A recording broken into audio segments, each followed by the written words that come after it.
all provided by the Field 68, all made possible by our fine sponsor at BetRivers. I'm Matthew Cox. I'm on point today on this lovely slate of games. Mr. McKeon, Mr. Root joining me per usual. Let's go to some quick takeaways before we run through the action tonight. A lot of MTEs, but some kind of random one-off non-con games we'll probably hit as well. Jim, going to you first. Pretty good slate on a Sunday. What'd you learn? I wonder if I'm swiping this from Kai. I apologize if I am, but Gonzaga is fine. If they play a team that is allowing them to run, I think they're going to be just fine. Texas really took away their transition game. Michigan State kind of did the same thing. Kentucky did not, and Gonzaga looked great. Blew out the Wildcats, even in Spokane. Not a true home game, but maybe my St. Mary's 20-1 to win the league was jumping the gun. I still think it was good value, but we'll see. Gonzaga looked great again and back towards the what we expected preseason from them, Kai. Yeah, absolutely. That was one of my takeaways. Gonzaga's fine. The overreactions are crazy to me every single year. Now you're going to hear people say Kentucky's not that good. And, we'll laugh, we'll smile, and Kentucky will be just fine as well. Houston still rocks. Covered again once again against Oregon yesterday, Matt. They were up by like 15 in the second half. Really was never in doubt. So Houston continues to roll. And then Virginia. Virginia's won me over with their last two games. The game against Illinois kind of solidified for me that, okay, we are getting kind of a vintage Tony Bennett team. We're back to program norms with this squad. So Virginia, tip of the cap to you. I'm going to go off the beaten path as I have with most of my takeaways here. Just a quick shout to our former employee at Field 68, Mr. Steve Prohm, looking real solid in Racerland. Got a convincing win over Tulsa. You take away that that one possession loss to UMass on Friday, and they could have come out of that tournament with a sweep. You kind of put the St. Louis game one to bed, and this team looks like a legit contender in the Valley this year, which has had some teams at the top not look as dominant as we would have thought. So certainly a sleeper to win that league in his debut season. That's all we got.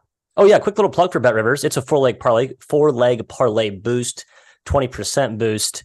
And that runs through the end of this week, I believe. Correct? Make sure to check that out if you have a BetRivers account. If you don't, sign up. If you do, use it. It's good value, plus EV. All right, Kai, we're going to the island. Maui, Wowie. We got all four lined up in the outline. We're starting chronological order.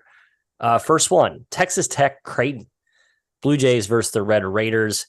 I'll be honest, I was surprised to see this line open as high as it did. A lot of respect, I think, with the odds makers and in the market early money on Creighton. I believe it's sitting at 4 right now. The Jays laying a short price to Mark Adams and company. What are you looking at here?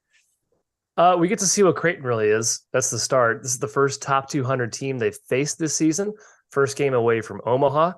Jim, I think Creighton's good, no doubt, but I thought the line was a little bit high when it hit 4. I still think it's up there at 3. Texas Tech hasn't played a murderer's row of opponents either, but it's a better schedule than Creighton.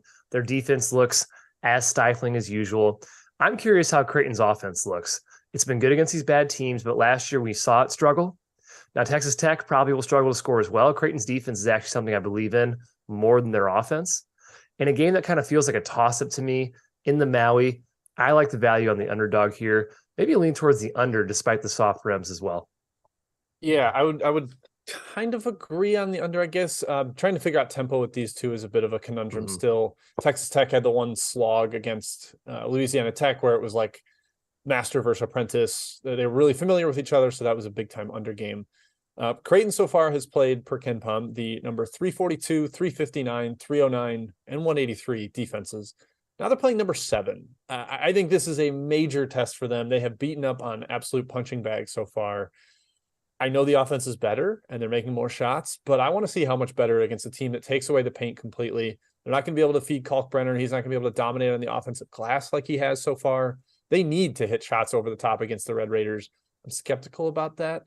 So I'm with Kai. I actually lean towards +3 here. I got a little +3.5. 3 would maybe be okay for me. Probably my limit. I would not take 2.5, but lean towards the dog here, Matthew. I agree. I think it's a little bit too high. I'm just not noticing that market has come back on Tech. So I guess the overnights, there's some money on Creighton, and then it's come back down to 3 pretty much everywhere right now. So a field goal, the Blue Jays are laying. I agree with both of you, though. Just pure price play. A lot of matchup angles you guys just dissected. I don't really have a clear-cut edge to discern from that, though. Just an anecdotal take from me. Teams that don't shoot as well aren't good shooting teams, maybe helped more by the soft rims at Maui. Thoughts? Maybe? No? Yes. Let that mull over for a second. There was a question in the chat about Creighton team total. I actually don't know the number, but you can kind of derive it from the spread and the total. I'd be skeptical. Like I said, I'm wait and see on this offense against good defenses right now. Next up, oh my God, it's hard not to chuckle when you see Louisville on the outline. They don't deserve to be on this program, but hey, they are playing in Maui because of their program stature. And Kai, they are catching over 2 touchdowns?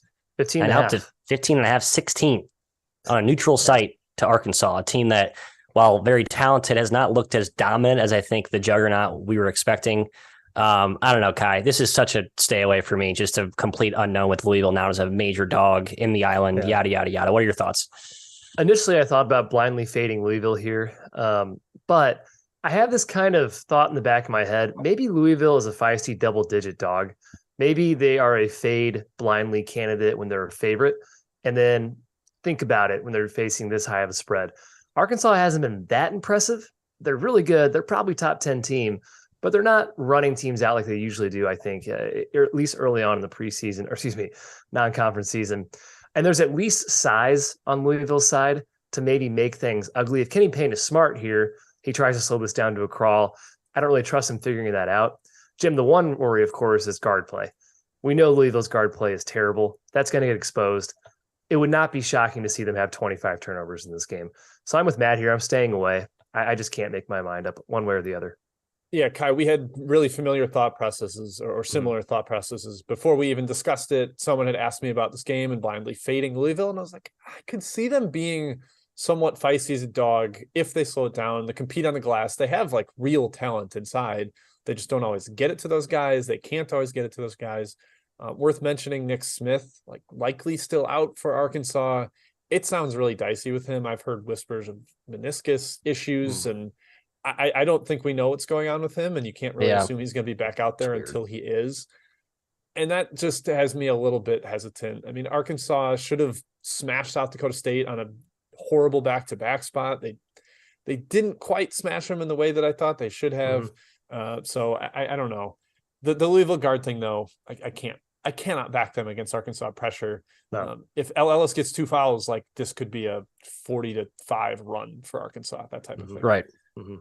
Yeah, that's kind of what my gut was saying too, Jim, but we just haven't seen that Mach 5 turbo gear from Arkansas yet. I just don't think they're as deep as we thought at this point. They're freshmen have it without Nick Smith. I don't know. Right. With that, and with Nick Smith not, either out or not at 100%, I think that's a huge loss for them. And you're right. They look at their best players so far, been kind of like the sort of role player veterans that is the best version of this team won't be realized if that's kind of how the pecking order shakes out. So a lot of unknowns here. Stay away is the takeaway from me, and I think us too. Question for both of you: did we talk ourselves into Louisville team total under? They can't really score. If they cover, it's in a low scoring slog. It's true. Sure. Yeah. I don't know. That I feel like I don't bet a whole lot of team totals. I'll be honest. I don't either. I'm just trying to what we've said almost kind of pushes to that. Yeah, it does. That'd be worth maybe at least a look. I like that. In on that, Jim. But yeah, team total is by no means an expert, so I'm not going to give any sharp endorsements. Kai, game number 3. Arizona, Cincinnati. The Fighting Tommy Lloyds versus the Fighting Wes Millers. I did skip one. Kai, we'll come to that in a second. Jim, going to you for this one. Ohio State, San Diego State. Second to last game of the evening. Some big money coming in early on the Aztecs. Your Aztecs opened at 2.5. Now it's up to 4.5. 4 at some spots. 5 BetRivers. 5 at BetRivers. How about that, Jim? I'm a Buckeye boy at this price. BetRivers hanging the 5. If you believe what I'm putting down, which I haven't even given you the reason why you should bet it. I think you take 5 now. Thoughts? Matt, what was our biggest fear with Ohio State coming into the year? Youth and lack of depth. I thought it was more point guard play. Shooting. Okay, yeah. I guess they do have a lot of concerns. That's fair. They do have a lot of question marks. But if you're playing a team like San Diego State, it's pack line, long, physical, and you don't have shooting beyond McNeil, that really concerns me. So number-wise, I'm kind of with you. I don't have Ohio State in the gutter as a rating, but I am pretty high in San Diego State. I think that defense is legit, despite some cracks in the armor so far this year. But what's really impressive, Kai, is the offense is good enough to blow teams out. They actually have weaponry to score. Trammell has given them a huge boost. Lede off the bench is just like, all right, you're in for 20 minutes, score 15 points. Yep, do what you want. That's what you do. So I've been really impressed with the Aztecs. This one's kind of a stay away. Tempo wise might actually be an over game. These two are both willing to run more than I think I gave them credit for in the preseason. And in Maui with the rims, this might be a little more of an over game. Yeah, I agree with that, Lane, for sure. I think the line's gotten a little high. San Diego State's phenomenal. People know how much we like this team this year. And Ohio State really hasn't played anybody. San Diego State a lot more battle-tested, Matt, I would say. But the Buckeyes, Zed Key, I'm extremely impressed with him. I was impressed with him last 2 years. Now he has a prominent role. He's dominating right now. Can he dominate against San Diego State's defense? Maybe not. Can he get Mensah in foul trouble? Maybe. And that would be huge for them because Ohio State does have a pretty big size advantage in this game, especially on the perimeter. But Trammell's a stud. Doesn't matter. He's 5'10". He scores whenever he wants. This game feels like it could be a San Diego State runaway, like Jim says. But +5 seems like a lot of value. And I don't think Ohio State's that bad this year. They're kind of one of the Big Ten teams that could be better than most people think preseason. Agree. I'm taking the Bucks. One concern, Jaden Ledee Revenge Bowl. I continue to find these examples in box score coming of like guy plays against old team, guy has awesome game, that team wins or covers. I can name like 4 or 5, I think, off the top of my head, but maybe not. Stupid angle, just something to keep in mind. I like 4.5, 5 or better if you're looking to lay the Bucks. But yeah, the Aztecs can guard, and they're probably more of a complete and finished product. So if you're into that angle, then maybe stay away.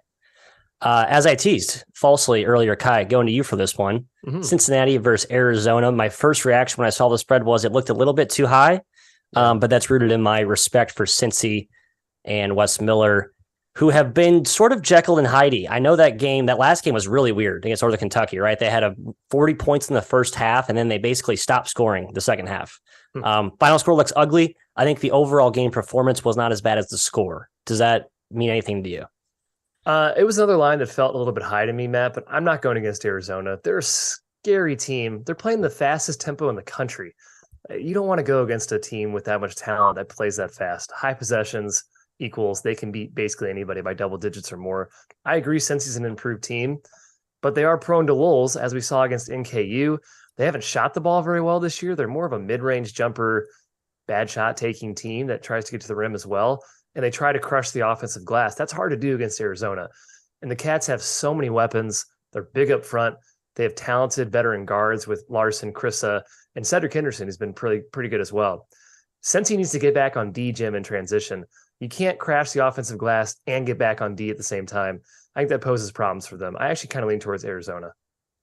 Yeah, it's like the same thing as Gonzaga, Arizona. We keep referring to them as very similar. Like I call them Gonzaga Southwest. They're fast. They murder you in transition. You have to have a good transition D to beat them. I think Cincinnati can do that, but they've been a little more prone to running this year. I'm curious if they extend the 1-2-2 as like a slow the tempo ploy, not a really pressure for turnovers, but West did that a lot at Greensboro, and I think it's worth doing here to try to just force Arizona to play in the half court, not let them get up and down in pinball, because that's when they just demolish teams inside. Not a real strong lean on the number here. I think both. Well, I guess we have Ramey back for Arizona. That's worth noting. Debuting today. Extra guard. There you go. Yeah, guy that can score. So yeah, Matt, I'm sitting this one out. Still getting a feel for Cincinnati right now. I do tend to like them more as a dog with Miller in charge. Yes. But Arizona's just like could be not as good as last year, but as good at blowing out teams as last year. Yeah, just like Ohio State, this is one I'm looking to back the dog. I haven't officially bet it yet. There's been some momentum on Zona in the market. I'm hoping maybe it hits 10 if I continue to be patient. I just remember last year, wasn't it what MTE did Cincinnati blow the doors off Illinois? It was like, whoa. It was a very impressive performance. Kansas City had T-Mobile. That's right. Almost beat Arkansas too. I don't know what there's something to that, like, just a deeper, more a team that plays with energy that, it kind of feeds off defense, kind of gets hot, maybe shooting a little bit above their pay grade, could have good value in this spot. I have no idea. It just seems like that is sticking in my mind as I look at Cincy looking to bet them here. Chat mob, round 1. It's time before we get the rest of the MTEs and some other non-con action. Who is czarring us today? Is that you, Jimbo? I'm Czar. We got lots of questions. Matt, we're going to start with Shaka as an underdog. Scott H. mentioned this. He likes Mississippi State, who's been a complete juggernaut against the number. Marquette versus Mississippi State. What do you got? Neutral floor. Cowbell. Chris Jans. Sorry, Shaka. 3 points is not dog. I would say dog is like 5 or greater. And my Shaka is good as a dog thing. I just like Jans' team's better. Fair enough. Kai, the laughing stock out west, the Cal Golden Bears. They are seeing Texas State take money against them as a road dog. It's almost getting down to pick them. Cal. Is Cal this bad, and should we be backing Texas State automatically? I still see plus 2.5 at BetRivers unless I'm delayed a little bit. But yeah, I thought about taking Texas State. My one worry is Texas State doesn't look great this season, and not that you need to be against Cal, but they have enough injuries to give me just a little bit of pause at 2.5. If they were like a 5-point dog, sure, I'd take Texas State. This one's a little bit too close to pick for me to automatically fade Cal. Fair enough. Yeah, I kind of want to just keep fading them because I think they might be Oregon State last year level. Could be. Like, having that team is just horrific, and they have injury issues right now. Matthew, Ted Spencer asked about Georgia Tech and Utah. I got a little bit of a Utah bet here. I didn't get my favorite number. I wanted to get fours for. I got 4.5. But I just don't think Georgia Tech's very good, and I kind of like the Utes despite the loss to Sam Houston State. I do like the Utes too. I think Sam Houston State might just be really solid. That's my takeaway from that. So I think I'm with you. I lean the Utes, but I've been stubborn with Craig Smith in Utah the last year and a half now, and hasn't quite taken that leap that I was hoping. So, Kai, Akron, Western Kentucky from Nikolai Loya here. The Hilltoppers, obviously super talented, but man, John Gross, I think he could coach circles around Stansbury here. Yes. What's your take? Yeah, when it was 4.5, I was like, please get to 5. I will come in on Akron. Western Kentucky as a favorite is not good. I trust Gross way more than Stansbury. You can pretty much throw talent out of the window when you're looking at WKU spreads. It's like, are they a big fave? They're probably going to not cover. If they're a dog, they're probably going to cover. 3.5 is that middle zone where I'm like, could go either way. So I'm staying away from it. Fair enough. Matthew, we got home fave Clemson, who's been really bad against the number, taking on Loyola Maryland, the Greyhounds. I lean towards the dog here. A team that runs a Princeton offense can really slow it down. What do you think? Yeah, and the Greyhounds have the Spanish conquistadors up front, right? As in Fiore and DK are still doing their. The Illich twins have not played yet this year, but Fiore and DK have been really good so far. Okay. Yeah, I'm with you, Jim. I just more of a fade of the favorite there. Yeah, they just haven't looked good in that. Haven't looked good. Kai, from Wonkadog, a championship that is not on the outline here. Tarleton State and Drake. Yeah. Tarleton won for you on best bets yesterday. They've been dominant as an underdog this year. Are we riding with them again? Great team. I lean their way at 7 for sure. Drake can get scary though. Drake seems like one of those teams that might not be as fazed by Tarleton's crazy pressure scheme. And that's because they're very experienced. It's the same team from last year, incredibly experienced, very well coached. This would be the one okay, kind of hesitant to bet Tarleton on this in this scenario. Matt, we'll go one more for each of you guys before we hit back to the outline. Matt Akers for Matthew Cox here. Tulane and Nevada, your Wolfpack. Dogs to the green wave here. What do you got? Really wanted to bet the Wolfpack, but the line was pretty good. I think Tulane minus 3.5 is pretty sharp. They've been terrific as a large favorite, and they didn't really have all the horses for 3 of those games. So now you get Cook back at 100%. I think he played last game off the bench, looked really good. Tulane's awesome, man. I'm just not looking to fade them as much as I like my pack. Yep. I'm really impressed with Tulane so far. And Cook was dominant in his return. It wasn't like he was rusty. He was fantastic. Kai, Monmouth's been terrible this year. Yes. Can you possibly step in against or on them against Colgate, or do the Raiders run them out? Can't step in on Monmouth. No, thank you. I thought about taking Colgate, but I let it go as well. I think the overplays pretty well. I think Colgate can score whatever they want. The question is, can Monmouth score efficiently? And that's a giant question mark. Yeah, I thought this number was wild. Like 18 points, Patriot League team laying, right. But it's also it's 17.5 at BetRivers right now, but still. You can't trust Monmouth. They've been horrendous this year. Yeah. All right. I will continue collecting until actually, you know what? I'm going to answer one before we go back. Ryan Abramowitz asked about Florida Gulf Coast and Northern Kentucky. I love the under. I wrote it up for Action Network. Yeah. I think NKU zone is really tough to figure out if you haven't seen it before. That's why Horizon teams do a little better second time around, I think. And NKU is really, really slow offensively. I don't have a huge side lean. I just think that game is a slog because of the zone and NKU's tempo. So I like the under there. All right, Matt, back to the outline. All right, we're going east, Mr. McKeon, to Barclays Center. We're going to hit the twofer that's going to tip off there in Brooklyn, and then we're going to go back to the Midwest, where we were all born and bred, not our hometowns, but Kansas City, in the Midwest neck of the woods. Kai, to you first. Richmond. You know what I was thinking real quick. Should we touch on UNI, San Francisco? It's at the end of the rundown. It starts in like 10 minutes. I agree. Let's do that now. Kai, you have a take in this game. I know you do. The line got too high at 7.5, but I thought UNI was healthy. They have Nate Heisey out today. He's a very key guard, and that team lacks scoring and experience, and he had both going for them. They're a young team. They don't have Fife already. I don't think they're as bad as people think. They had a 3 for 22 day against Richmond from 3, kind of throwing that out a little bit. Without Heisey, though, I can't recommend playing them at even 7 against San Francisco. Yeah, that's about where I land on this one. I was sniffing around the number, wondering what the deal was, all the movement away from the Panthers when I was already like, that's, seeing them as a 3.5, 5, 4 point dog up to 7. It was really alarm bells are off, but no Heisey kind of explains it. I love Bowen Bourne, but he needs a little bit of help. And San Francisco, Matt, the roster is really talented. They haven't fully come together and looked like this, completed project yet, but they've got some Pac-12 transfers. The former Mountain West Freshman of the Year, and Marcus Williams, comes off the bench. They got some good front court pieces back from last year. I think the ceiling for San Francisco is much higher, and I don't think Northern Iowa can access their ceiling without Heisey, so stay away from me. Yeah, stay away from me. I may have been wrong on UNI. I thought they'd be a lot more competitive. They were younger. We've seen Jacobson. I know they played. It's true, and the Richmond game continues to stick in my mind. But I think Jim or Kai, you brought that up. They didn't make any shots, and Richmond was, shot the ball very well, so it may have distorted the true caliber of performance there. Nothing else to add there. I like my Dons, but it's tough to say. This game's kind of a who knows for me. So no action. Back to the East Coast, Kai. Richmond, Syracuse. The Itsy Bitsy Spider. We just talked about them playing UNI and kind of part of that handicap.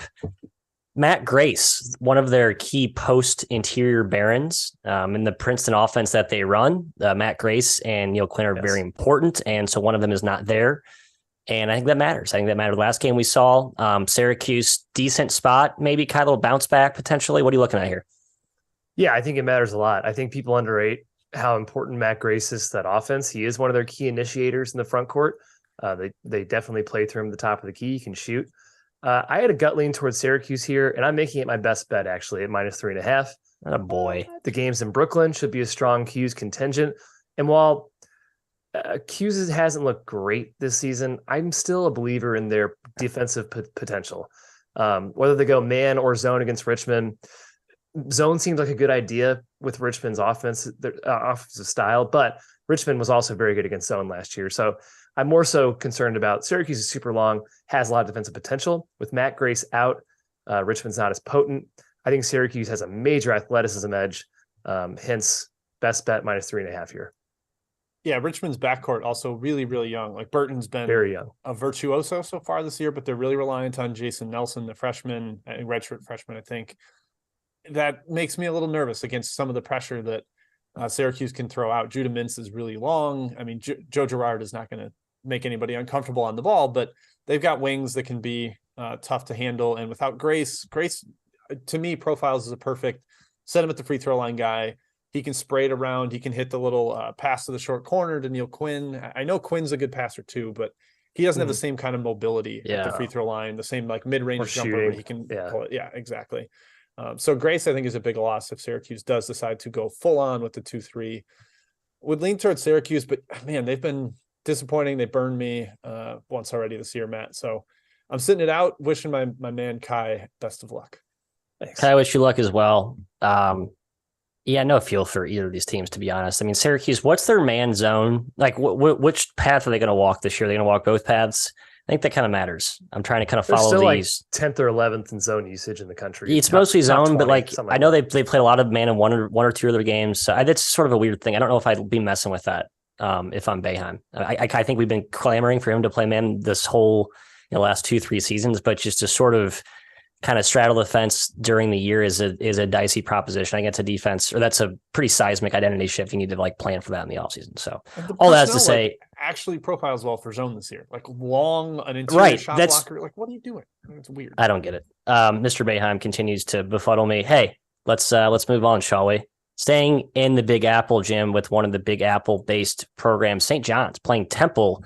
The Owls delivered for us against Rutgers, although that was a very banged-up and bruised Rutgers team. So maybe a slight asterisk next to that performance.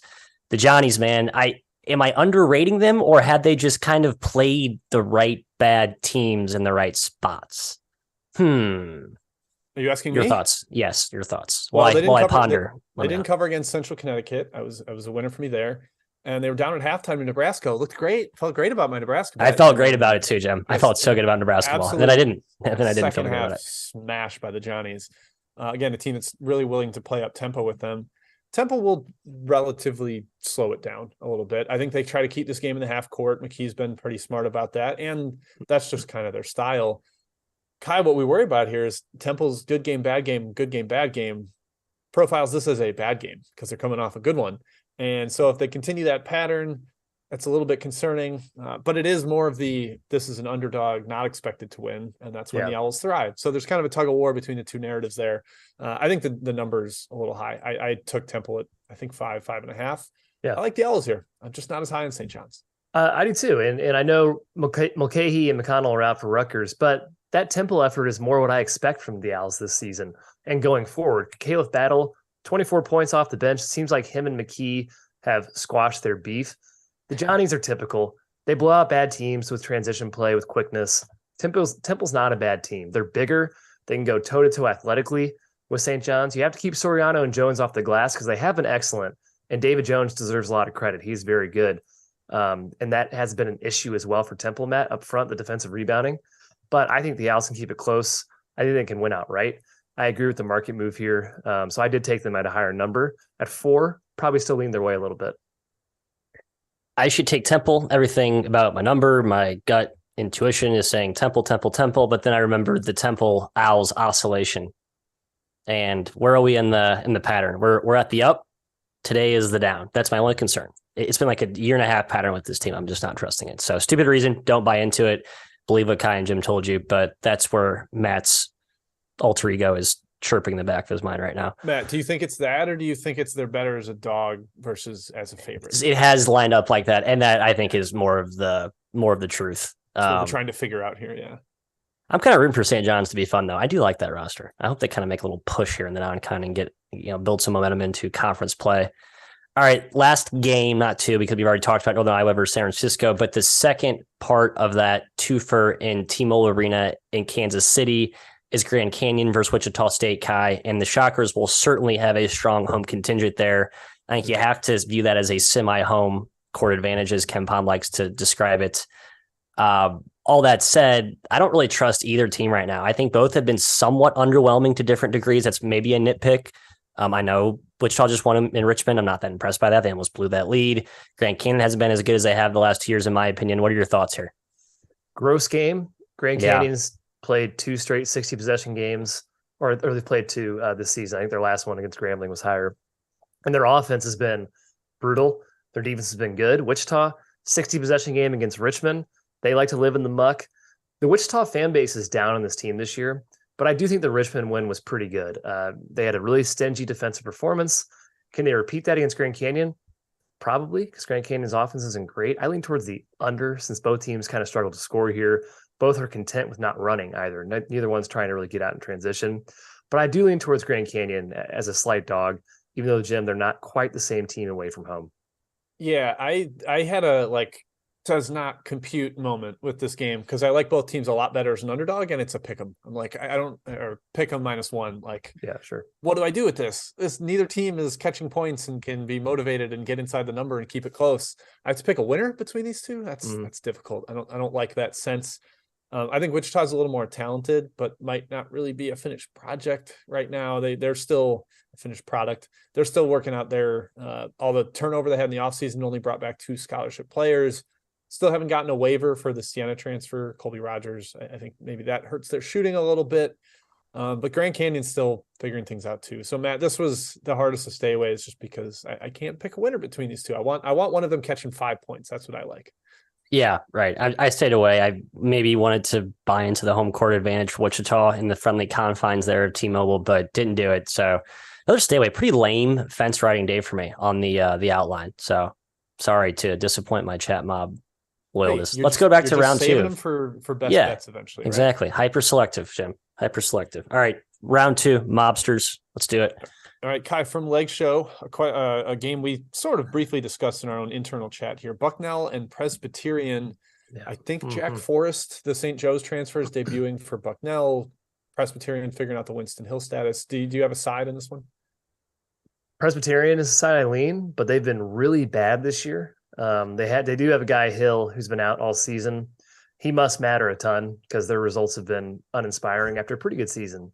So I would not take Bucknell -6, but I don't really trust Presbyterian at +6. Stay away. Yeah, Presbyterian's been abysmal. Matthew from Scott Hansen, Buffalo and George Mason. Kim English is bad and did not cover. Wow. I mean, he got blown out by Boston College, who has not covered another game since or prior. And that team is way more talented than Belmont, and they lost outright to him. What do you think here with an erratic but athletic Buffalo team as the opponent? Can't trust Buffalo. Sorry, Jim. I know George Mason is far less trustworthy, but I don't trust Buffalo either. I just the in-game swings of their scores, the opponents and who they've played. I can't get a feel for them. They're a brand new team. That's still in a work in progress, in my opinion. But yeah, I mean, George Mason, I just don't think they're as deep as they need to be, right? I think that's the depth caught up to them last year after that strong non-conference start. I think this year is starting to kind of see that dissipate earlier. So these are both teams I'm not really looking to back. So pin them together, and it's a who knows for me. I'm 2-0 fading George Mason and 2-0-1 backing Buffalo so far this year. That is odd. Buffalo here. So that's odd. There might be a vendetta against Kim English, but hey, if the vendetta is right and he keeps losing money, then I'm okay with that. So lean Buffalo. Kai, let's go to one of the most hard to figure out teams in the country. That would be East Carolina, who is the king of get down 10, 15, 20, come back and win by 10, 15 points. They are taking out Indiana State, who's been a cover monster so far this year. What do you think in this one? Continue to be annoyed with the market that they're higher on Indiana State than I am. Yeah. Come on. You didn't know Indiana State was going to be good. Get out of here, market. 9.5 is way too high. But I don't want to fade Indiana State. I think they're awesome. I laid it, Jim. I laid it first half small. I laid it. First half would be the way to go. Because East Carolina only plays one half. They play a great second half, but they don't play the first 20. Yep. All right, Matt from Julian, UAB South Florida. We just got confirmed that Keyshawn Bryant is out again for South Florida. They lost to Austin P without him. Does UAB just completely stomp them? Yes. Right. This is like the Houston thing last night at Oregon. You can kind of talk yourself into all the other angles here, but just look at the team that they're playing. And do you believe in that team's juice? And yes, I do with UAB. I'd lay it with UAB. Be simple. Okay. I'm just going to keep putting Ibrahim's question down to the bottom of the list as he keeps yelling in the chat. We're going to get to it, man. Relax. What's he want? Taylor. No, we're not going to get to it yet. We'll get to it in a second. Pat Taylor wondering about North Florida and Duquesne. Matt, Duquesne's kind of rolled teams. North Florida comes up with their kind of goofy zone. Is that the thing that slows down the Dukes? Yeah, maybe. But I still think that team's on a different level than North Florida. I don't know a ton about the Ospreys this year's, Kai. I know what their DNA is. I don't know the personnel that well. So I not a great take from me here. Sorry. They're good. But they don't care about the non-conference. They really don't. Yeah, that's true. Not a team to back in the non-con. Kai, Ellie asking about Wyoming and Boston College. Is BC an auto fade? Chat said Boston College is taking money. That could be because Wyoming's been awful without Graham EK. So what do you think? I don't trust either team. Wyoming without EK is bad. Boston College is bad. Stay away. Potentially under. Wyoming's really slowed down the last two games. In this tournament, they have been crawling, and that could be good for the under. BC is definitely an under team as well. All right, we come to it at last, Ibrahim. We're here. There's a couple other questions after this, but Marshall and Chicago State, he wants to know about taking Marshall first half. Matt, last game, Kent State just completely demolished Chicago State first half. I kind of agree with him. Marshall is, in my mind, I'm on it, Jim, because they played fast. Oh, are you? Okay, tell me. I'm on it. So great take from the wait. Who's on this? Sorry, I missed the name. Our boy Ibrahim. Appreciate you. Yeah, take it, Marshall. I like this Marshall team, and I'm just Chicago State away from home. Fade. Yeah, the one great effort they had against Valpo was the exception to the rule. Valpo stinks. 3 good players. That team's bad. Yeah. Waste of talent. All right, Kai, I'm going to field this one. You'll get the next one from Zach. Yes, sir. Cal Baptist in Minnesota. I know you love your Gophers. I kind of like your Gophers today. Jamison Battle's a game time decision.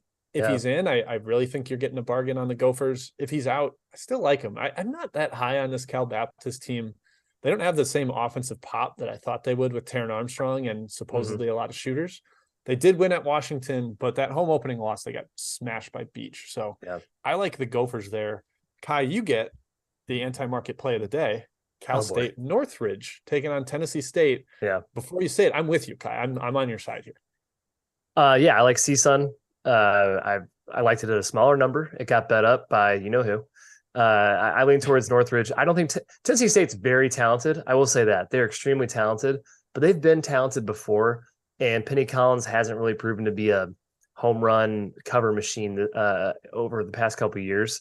So while it's scary, Matt, I think CSUN has enough talent to hang with Tennessee State within 5.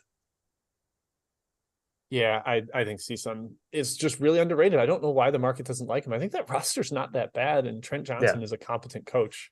They've shot terribly this year so far, like brutally bad. Covered a couple of games. Like I think they're still undervalued. I love that. I love when they cover and don't blow it away, so the value remains as the games go on. Matt, Hampton and UC Santa Barbara. Do you like the over or USCB? Is that who Hampton is playing? They're playing Hampton. I took Hampton last game, Jim, and man, they almost completely melted. I mean, they did melt, and they just sort of stopped melting for you, right? East Carolina. So UCSB has that gear. Let's not act like they don't, but they sort of are not at 100% right now. I know that Sani and Pierre-Louis are not at their full strength. Those are 2 key starters for that team, for those who don't know. I think Hampton's actually a pretty good bet here. I know Hampton's kind of scary, close your eyes bet, but I would lean Hampton pretty hard. Interesting. Yeah, Hampton, I have a hard time figuring out. I lost too many bets in the last 2 years. Last year, I hemorrhaged money on Hampton, and I'm back to the well. Like 95 every game. All right. I think that's pretty much it. There's a couple other questions, but like the video, like the channel, subscribe. That's about it. Best bet. Send it over to you.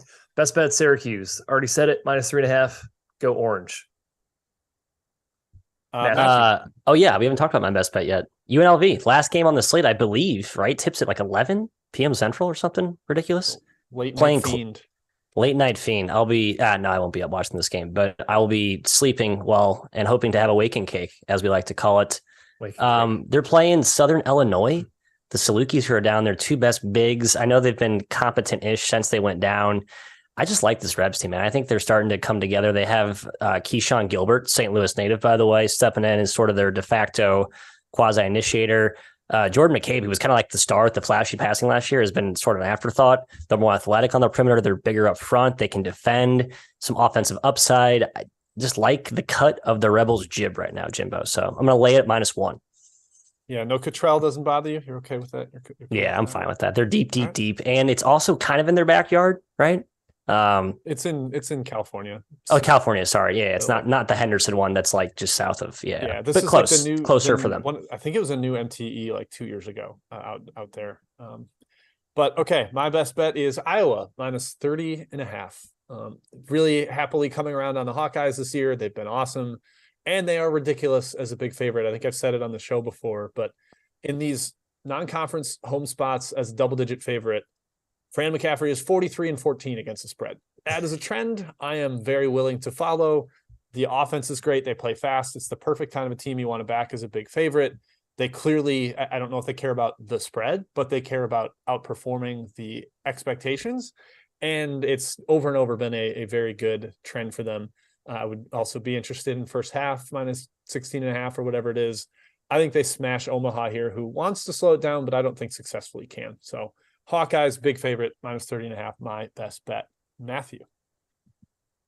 That's all we have, correct, children? We're going to be coming to you tomorrow, and then Wednesday, and then Thursday, and then Friday, with a day off Saturday. But feast week, the actual week itself, we're here every day in your airwaves. Join us. The new start time is 11 a.m. Central, 12 p.m. Eastern. Trying to move that up for you 1 hour so we can hit some of those day ball games. Kai mentioned the UNI San Francisco, a lot of those that we want to get to earlier. So just move up that alarm or buzzer, whatever you use to alert yourself 1 hour earlier. That's all you got to do. Come back tomorrow. Good luck tonight on your wagers, and